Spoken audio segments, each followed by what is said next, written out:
Hi, my name is Brian Stout, and I'm going to talk about the meaning of life.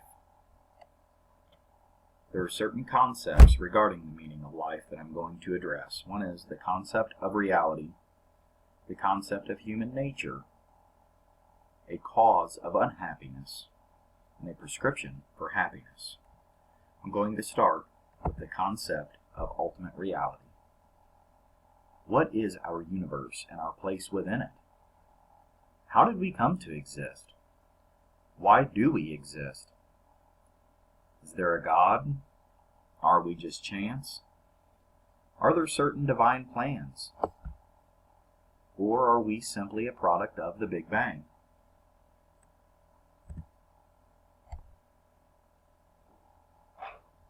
One of the quotes that I enjoy is, "To accept evolution is not to deny God." The reason that I like this is because I feel like when one accepts evolution, you don't have to deny God. An ultimate being could have had intervention that created what I feel like created life, which is the Big Bang. I, however, do not accept that God created life, but I cannot deny his possible existence, simply because I don't know. We are a part of our world due to evolution. We are made of the same matter. So all life is connected. Ashes to ashes, dust to dust. Our life on earth is our existence, and after death our soul remains. And what I mean by that is that while we live on earth, we have relationships with friends and family, whether it's through our community service that we do, or whether it's our children that we have, our soul remains. A piece of us remains. I personally will choose to get cremated. I think it makes the most sense. My loved ones are going to carry with them my soul, which is why I go back to the fact that after death, our soul remains right here on earth. Now I would like to talk a little bit about the concept of human nature. I ask a few questions. As humans, who are we? As a society, who are we? And what is the human condition? I find human nature very fascinating, mainly because we are all so different. What makes us tick? What makes us who we are? And I feel like where we live in society and who we are raised by ultimately will have a profound impact on who we are going to be. Whether you're born in a southern state where life tends to move a little slower, or whether you're born in New York where life tends to never slow down. Ultimately, it drives who we are and who we are going to be. I feel like going back to the evolutionary process that, and I'm going to talk about this a little more as well, but that we are constantly evolving.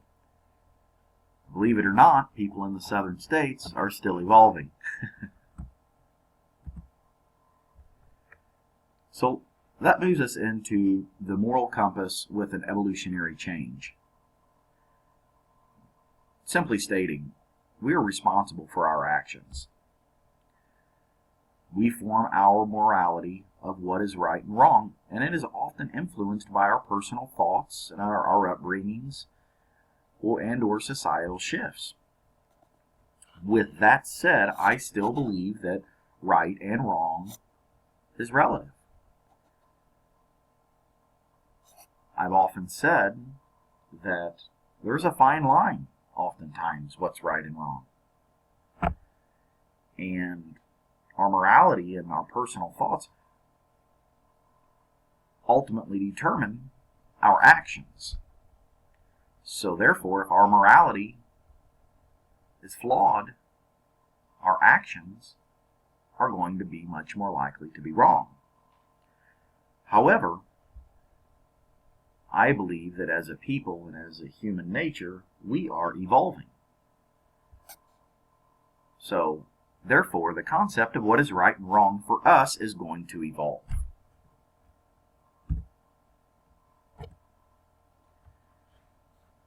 The diagnosis of the causes of unhappiness and dissatisfaction, I am sure, could fill a library. Whether it's a psychologist, a psychiatrist, a philosopher, everyone has an opinion on the causes of unhappiness and dissatisfaction. But what is the defect within human beings that continually harms or upsets life and society? I believe that unhappiness is a mindset. I believe it's where we're at and where our mind is at in that state of reality. I think that we can debilitate very fastly with negative thoughts, being around negative people, being around a negative environment. Does that mean if I am in the most beautiful place in the world, that I'm going to be happy? Absolutely not. It means that it could be easier to be happy. At the end of the day, we must create a happy place in our mind, which may sound a little bit like a joke, but it is not. So the evolution is positive and negative. Our unhappiness is the task of dealing with our mental, physical, emotional, and sometimes spiritual changes throughout our existence. I have found that over the last 15 or 20 years, there have been times when I have been more, or I would say unhappy. But then I take a good look at my disposition in life. And when I look at the whole life as a whole, I have found that as I have evolved mentally, I have gotten more happier. So I don't know if I was able to better deal with certain problems,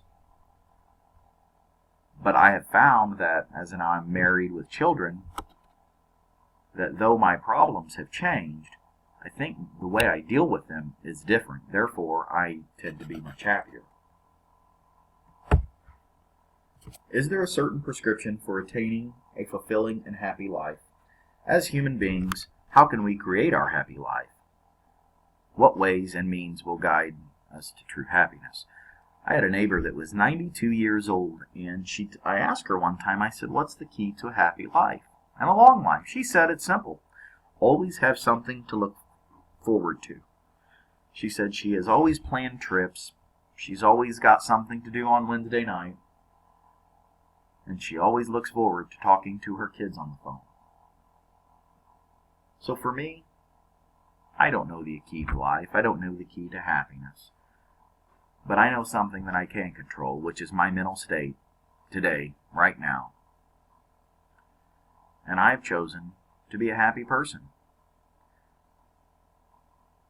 I have been fortunate enough to do that without we'll say, a supreme spiritual being, if you will. With someone to control us morally.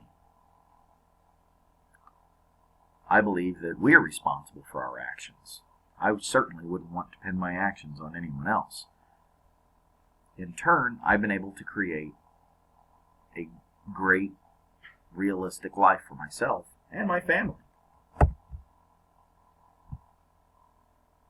In conclusion, I think we all need to find our evolutionary purpose. So go out there and define yourself. Set realistic expectations for all phases of your life. Accept that you will continually evolve, mentally, physically, emotionally, spiritually. Happiness yesterday is not your happiness today, and will not be your happiness tomorrow. So find happiness. Think positive thoughts. and go out there and make a difference. Well, that concludes my oral presentation. I appreciate you taking the time to listen to it. Thank you, and have a great day.